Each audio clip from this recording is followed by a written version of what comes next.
Welcome to the training video on how to install the Ensighten mobile framework into your iOS Swift app. My name is Richard Jones and I'm a mobile implementation consultant at Ensighten.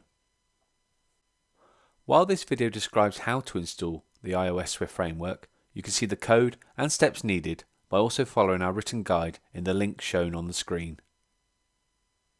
We have streamlined the implementation process as much as possible to allow you to quickly and easily start tagging your app. So with that said, we have 3 different ways to install the framework, depending on the way you prefer. The first option is using CocoaPods, which is our recommended option. You will want to start by updating your CocoaPods repo using the command pod repo update in the terminal.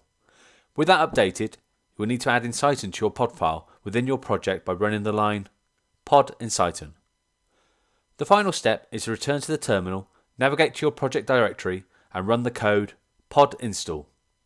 With that done, please wait until we get to the Setup Ensighten section of this video to continue. The second option is using Cartage. We need to start by adding Ensighten to your cart file. You can do that by adding in the following line.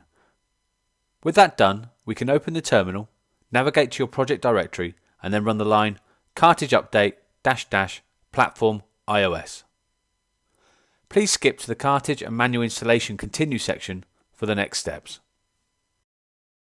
To manually install the Swift framework, you can download the latest framework from the release notes linked along with this video. Once downloaded, extract the files in the zip package to a location on your hard drive and take note of where you save it. With the framework downloaded, you can now open your application in Xcode. The next step is to add Ensighten.framework to your app. You do this by going to the Embedded Binary section within the General tab in the Build Config view. You then drag the Ensighten framework file from either the Cartage folder, if using Cartage, or the location where you saved the downloaded framework. When doing this, ensure that you see a linked library entry and that there is a copy phase added to the build phases. You next need to update the build setting path to include the location of the framework. You can do that by navigating to Build Setting and searching for Search Paths. You then need to make sure that Framework Search Paths and Library Search Paths contain the link to the location of the framework. Xcode can be particular about paths, so make sure that you are pointed to the folder that includes the framework and do not include a trailing slash. The final step of this section is to add a new build phase. Select Build Phases and in the Xcode menu select Editor, Add Build Phase and then select Add Run Script Build Phase. This will add a new phase which we can edit here. Within this we can copy and paste the code from the article linked with this video. The next step of installing the Ensighten framework is to actually call the framework and link it to the application we will later set up within the mobile UI. Firstly, we need to open the app.delegate.swift file. In the import section of the file, we add import Ensighten Swift to import the framework. And then within the application method, add the line Ensighten.Ensighten bootstrap. The final step is to open your info.plist file.